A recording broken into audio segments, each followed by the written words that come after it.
Why are oils seemingly becoming more popular in today's time? And I've noticed a great increase in the interest in oils just in the last 15 years that I've been acquainted with them. A couple of reasons for that. People are discovering that the pharmaceuticals are not working. Instead of making them well, they often make you more sick. You end up overcoming this problem and acquiring a side effect which is maybe worse than your problem. They're beginning to wake up to the fact that pharmaceuticals and medical practice in general is designed for relieving symptoms, not getting to the root cause of a disease. So you just simply get rid of one set of symptoms and you have another because you really didn't address the problem. And so they find out that essential oils actually address the roots. Most of the diseases that we have emotional and spiritual roots. They're not physical. And if you treat only the physical side of things and you still retain the emotional unresolved problems, then you may resolve one illness and just get another. We have 5 senses. 4 of those senses process through the cerebrum up here, which is your conscious, rational mind. But the nose does not. The nose circumvents this part of the brain, goes under that into an area called the limbic brain. This is the emotional brain. It's not rational. And fragrance goes straight to that part of the brain. But that is the part of the brain that is the librarian and cataloger of all of our unresolved emotions. So if you have a traumatic experience as a child or any time in your life that you don't have the maturity and understanding to process, then that emotion is stored in your body. Those experiences have to be resolved. If we can't resolve them at the time, then the limbic brain says, okay, we're going to save that for later, and it'll put it somewhere in your body. Let's say that puts it in your pancreas. Let's say that's a good place. We can put that particular experience there. 10 years later, you don't even remember it. It'll start malfunctioning as a pancreatic malfunction. Now, the medical people are going to say that's just a physical problem, and they will treat the physical idea, but that doesn't deal with the root. And let's say you don't get it, and after a little bit of hypoglycemia or some problems in that regard, that's your pancreas trying to tell you there's an issue, it's here. If you will work and call it up and deal with it, it'll go away. But you don't get it, and you're not taught that in normal health classes or books on medicine.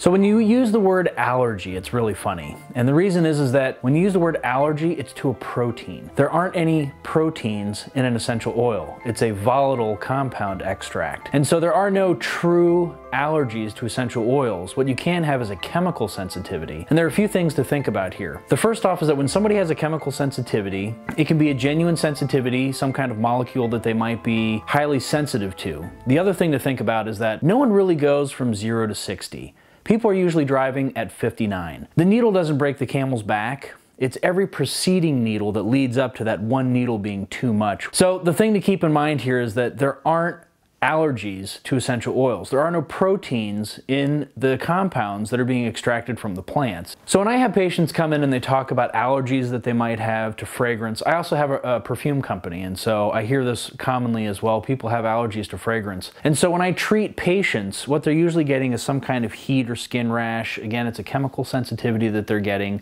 And because no one goes from 0 to 60, people are driving usually at 59 when they touch something, and that's what pushes them over. I would advise patients, or the people that I run into, to get treated. Go see some acupuncture. Of course, it's not the only modality that you have to go to, but I have a lot of great success in treating patients, and I find that people no longer react to the things that they were reacting to.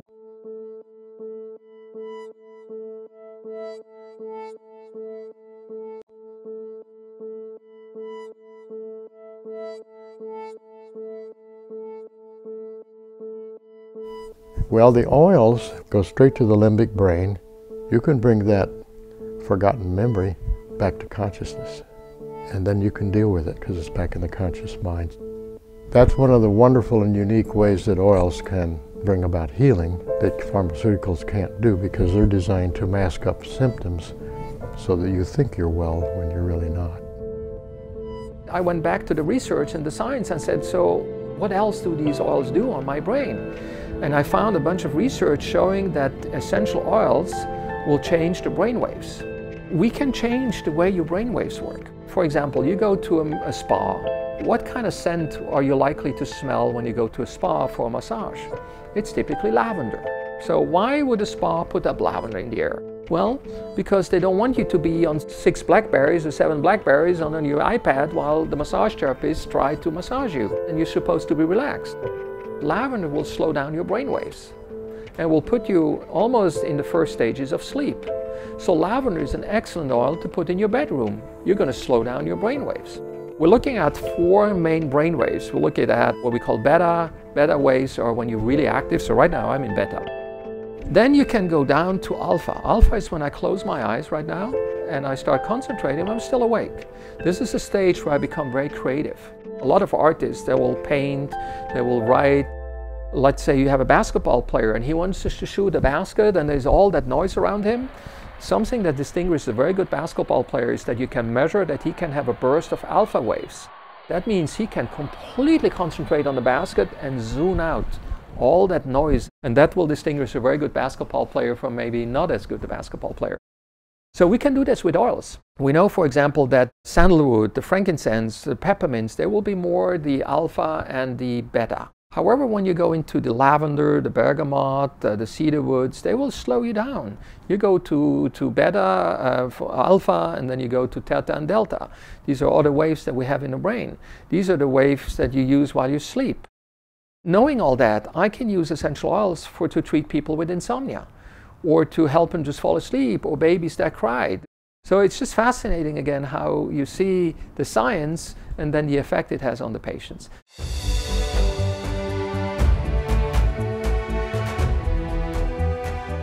Yes, hello everybody. This is Dr. Ali, and here is Becky. Becky, do you want to introduce yourself real quick? I am Becky Basham, neurofeedback practitioner and brain fitness coach. Okay, so what Becky does is basically brain mapping, real-time brain mapping. We're going to provide you with live images on that screen that you see. You're going to see exactly what happens with my brain. I have a brain cap on. We're going to measure all my brain waves, and we're going to see into the brain, and we're going to smell some essential oils. Each one of those squares on the picture represents a 5 millimeter voxel of electrical information. Those are your brain waves. Yeah. They're measured in cycles per second, or how many times they go up and down in a second. And the computer takes all this information, breaks it down into component bands, different frequencies, and tells us how much of each different speed. We've got different speeds of brainwaves. Delta is slower. Theta is a little bit slow, as in 0 to 4 cycles per second, or hertz. And we've got theta, alpha, beta. And this is the front part of your brain here. This is the top of the head. And then if we turn here, this is the back. Each one of these green dots represents one of the electrodes on your head. Theta is often, that's the brainwave that's associated with meditation. That's right. Alpha is a nice idle frequency, and once you, like you said, with athletes. What we're going to do now, we're going to, as soon as you're ready, you're going to tell me. And then I'm going to tell you what oil I'm sniffing, and then we're going to see what happens to the brain overall, and we're going to dig into different parts of the brain, like the limbic system, the frontal lobe, the back lobe, the occipital lobe, temporal lobes, and going to see what the oils do to these parts of the brain. Now, what oil are you going to start with? So the first one I'm going to use is peppermint. If I'm going to use peppermint oil, I would use it to help me to focus and concentrate, right? That's right. So, and when do we normally need to focus and concentrate is when we're going too slow, like brain fog. So let me take this and window it to that theta. Now this here in the frontal lobe is the part of the brain that's in charge of focus and attention. I'm smelling peppermint now.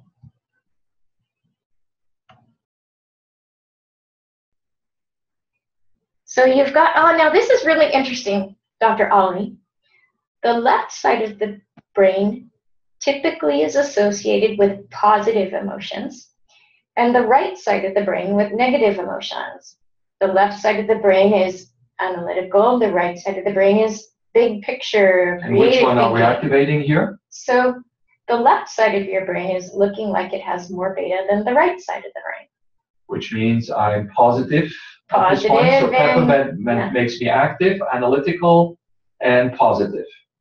interesting. That's very interesting. So again, I'm going to say this very loud. Peppermint has made me positive and activated my focus and my analytical thinking. Now I'm going to switch the oil, and let's just stay on this one because we don't want to mess around too much around with the different frequency.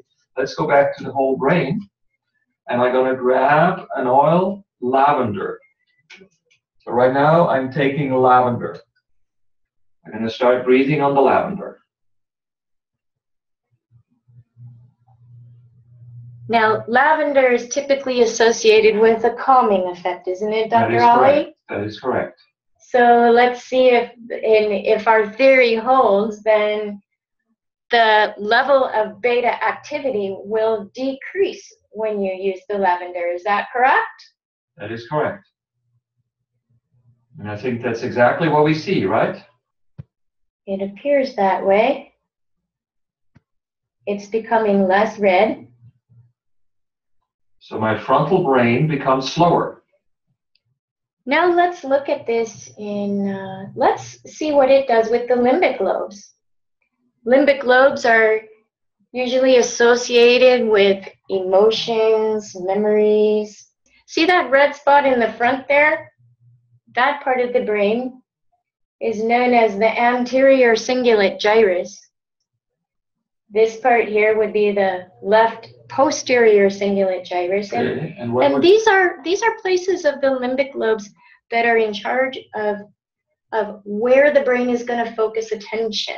The anterior cingulate, as Dr. Daniel Amen would describe, he says, is like the gear shifter of the brain. Determines what part of the brain. This time I take a lemon and just stay on that measurement. Okay. And I'm going to see if lemon can activate the limbic system. So these are your temporal lobes. So I'm still doing lemon, and we're looking at temporal lobes. Let's see what you can do to activate your temporal lobes, Dr. Ollie. Oh, and we see that already. Looks like with lemon, I'm activating my ability to listen. I'm going to make something interesting. I'm going to mix lemon and peppermint, two activating oils.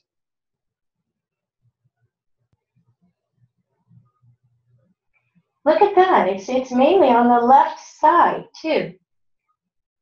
Interesting, but we see clearly an increase in activity while I'm sniffing on lemon and peppermint. So let's finish that up. I'm taking away the peppermint and the lemon right now, and we're going to go and do something else. I'm going to open frankincense. We're going to see what frankincense does to my brain. Now let's see what I would expect with frankincense. With frankincense, I would expect a relaxation of the brain, and I would expect possibly an activation on the limbic system. It will slow down my limbic system. So I'm starting sniffing frankincense right now. And typically this is a problem when people maybe in the classroom or on the job just paying attention to too many things and they're all over the place. So temporal lobes. Look at that.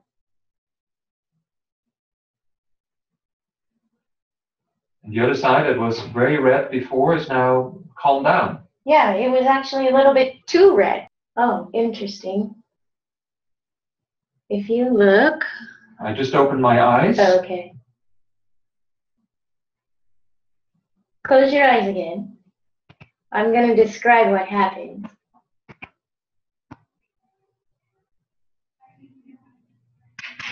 Turn this around. So your brain is making a normal range of theta activity for somebody your age and gender. We're in a normative reference database here. But what I'm going to do here, just stay right where you are. I'm going to show everybody your raw brain waves. And what this means here, see, his eyes are closed. See these brain waves here that are bigger and more sinusoidal? They're like bigger and wider. So those ones are slower. And they're located in the posterior part of it. There's one right there. Nice alpha burst in the posterior temporal lobes. This is what we want to see when people close their eyes and they're in a nice meditative state. If people are really stressed out and hypervigilant, we're not going to see that. We're going to see those brain waves continue to go really fast. It's always nice to see that science works together with what you think the oil would do. And it's clear for me to say that the oils do really support healthy brain function. We saw that pretty nicely, both on the speeding up side and on the calming side.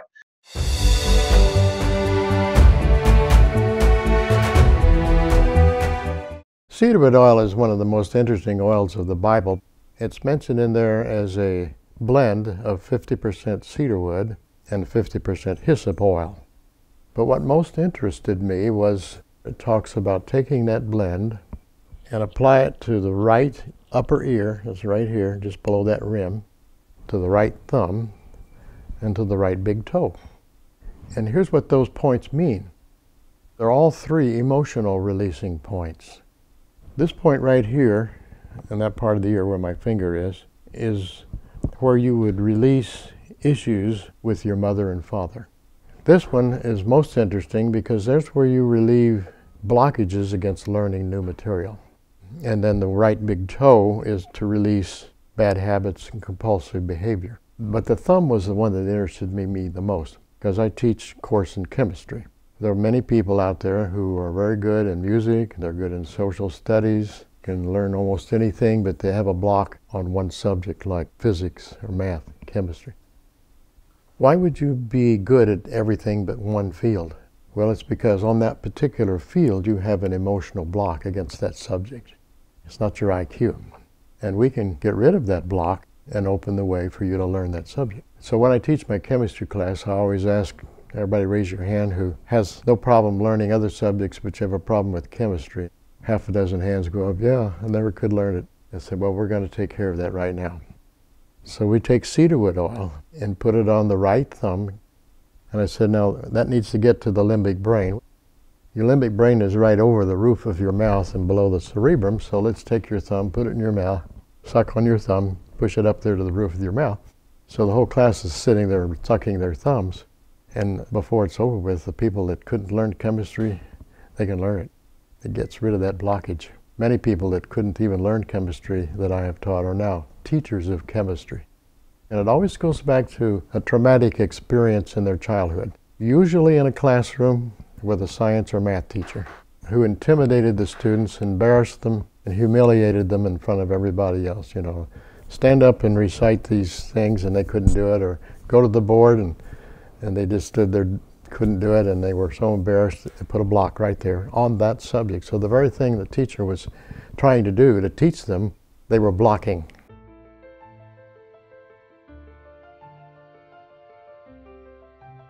Now there are hundreds of essential oils with many benefits, but I believe that there are 7 essential oils that everybody should have stocked in their medicine cabinet and personal care cabinet. And these are 7 of the ones that I personally use very, very often, and also many of these are referenced in the Bible in some way. And my favorite essential oil, it's what I call the king of essential oils, and that's frankincense oil. You know, frankincense oil has been used for many different purposes, for boosting immunity, for reducing inflammation, for fighting cancer.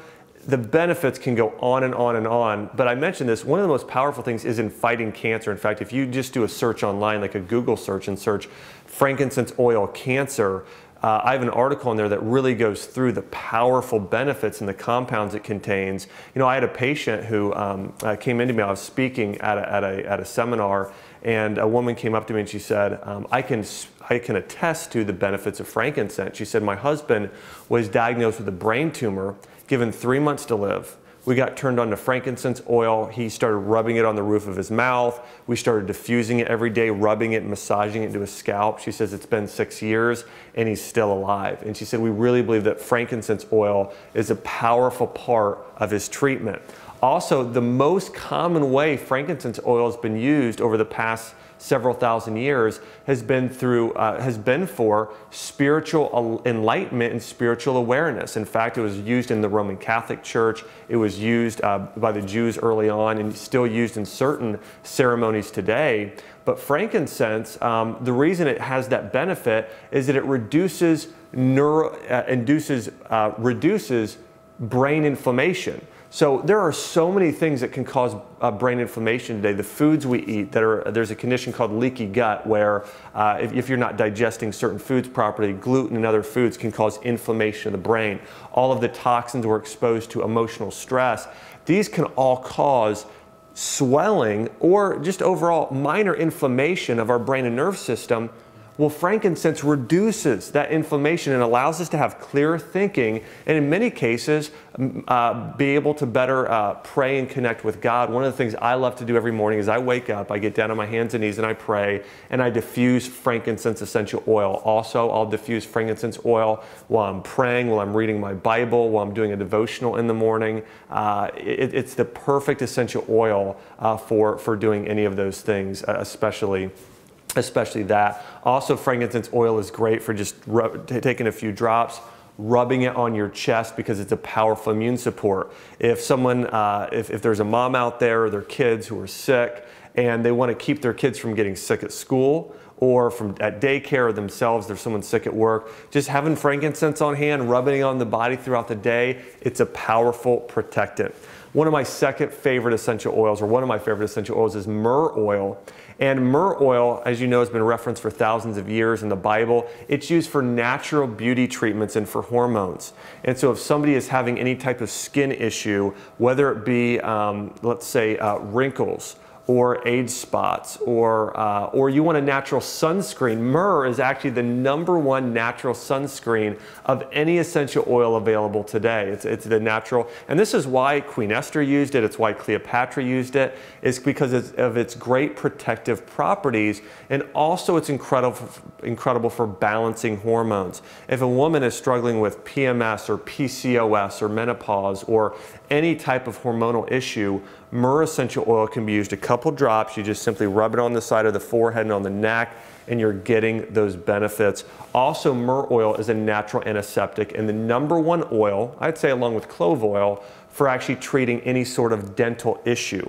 Now, myrrh oil doesn't necessarily taste the best or as great as peppermint or wild orange oil, but it's the #1 oil, I believe, for gum and dental health. And so whether you have a toothache or overall you've got any type of gum disease, myrrh is a natural anti-inflammatory. You could simply, what I do is do something called oil pulling with it. I do 1 teaspoon of coconut oil, 5 drops of myrrh oil, and just swish it around in my mouth 3 days a week for about 5 minutes. And it's one of the most cleansing and rejuvenating things you can do to have beautiful teeth. It actually helps whiten teeth and having really healthy gums. One of my favorite essential oils, and maybe the most popular essential oil available today, is lavender oil. You know, lavender oil is actually referred to in the Bible as being spikenard. Now, this is up for debate by some researchers, but many researchers believe when you read spikenard in the Bible, they're referencing lavender or a very close cousin of lavender. And there's a scripture in the Bible that I love, and it just really shows the amazing capacity of love. And it's where Mary breaks a bottle of what they call a spikenard, and she washes Jesus' feet with her hair.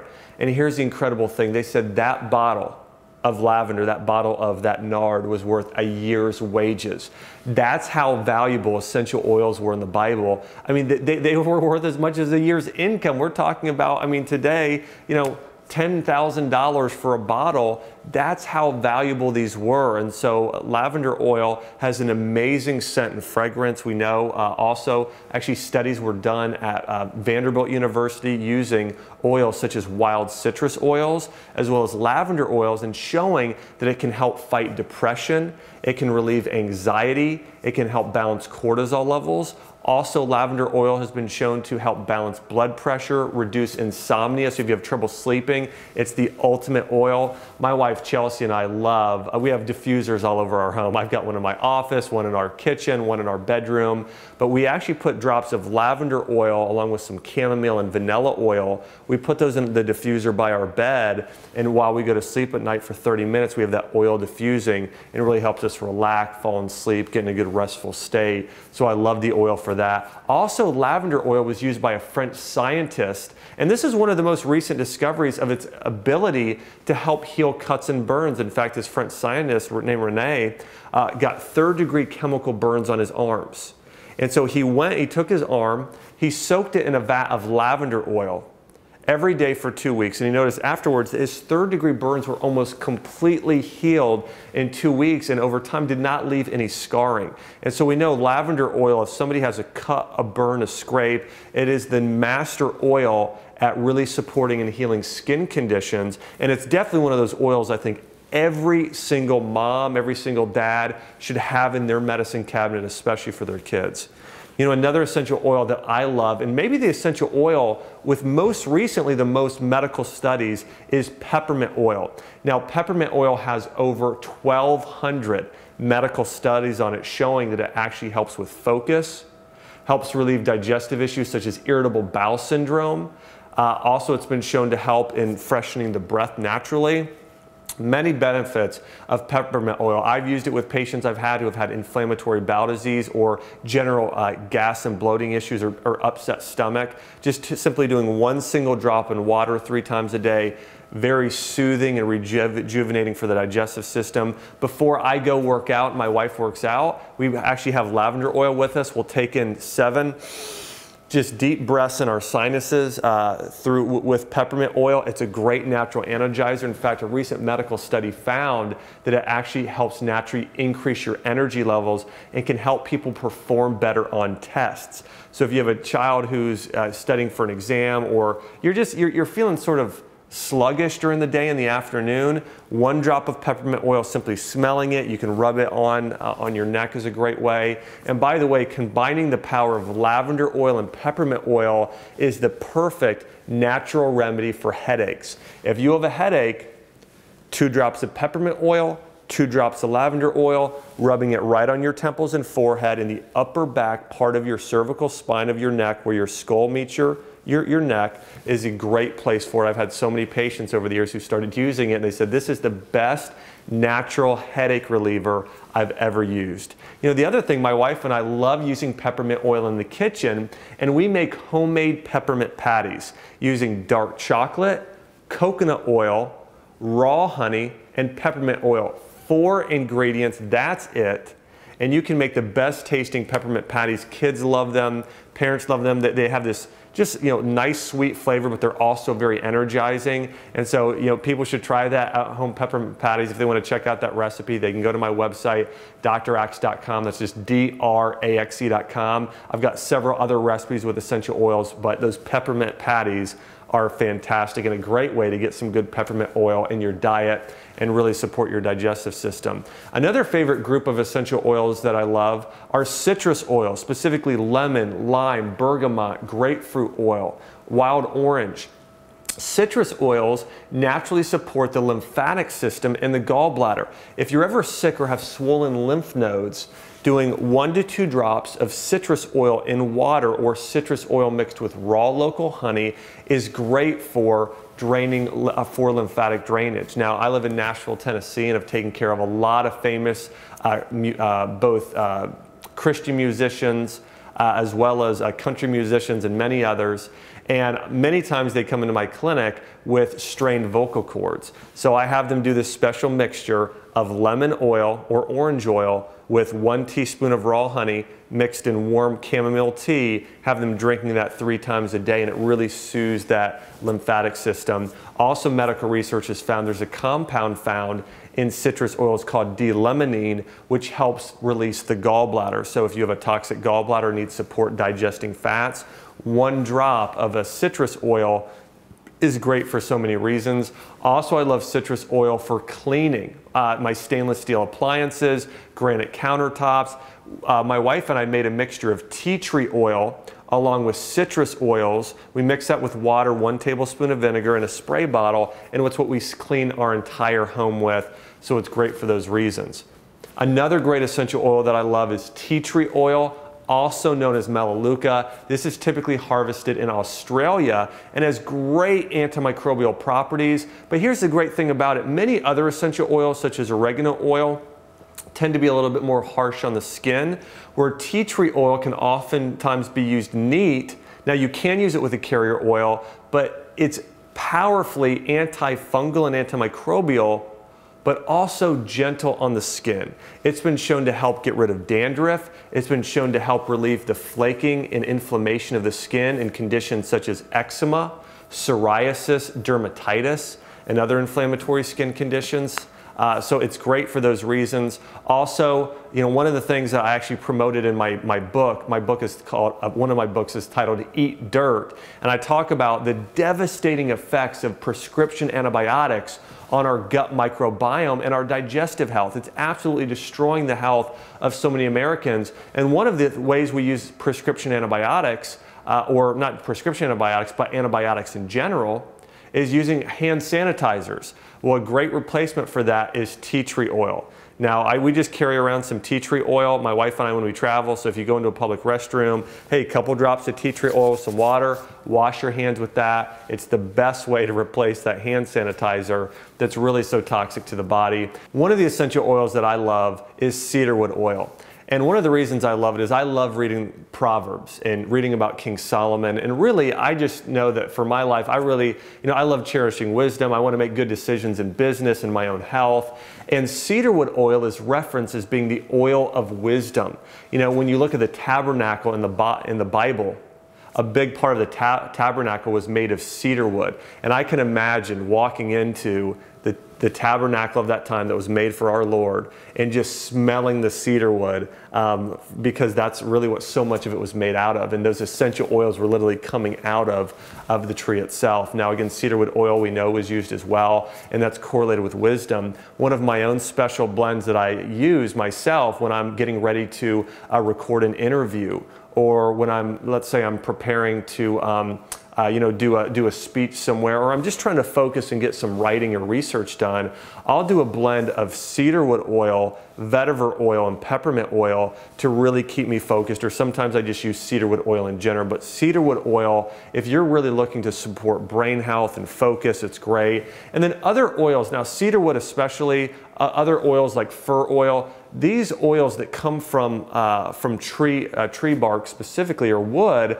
are also very great for building strong bones. If somebody breaks a bone or an ankle, or anything, or has ligament tissue damage, doing certain wood oils such as cypress, cedarwood, fir oil, white fir. These are great essential oils that really support bones, tissues, and ligaments, and overall circulation as well. So again, cedarwood oil, if somebody's looking to sort of gain wisdom, improve their focus, it's a great essential oil to use as well.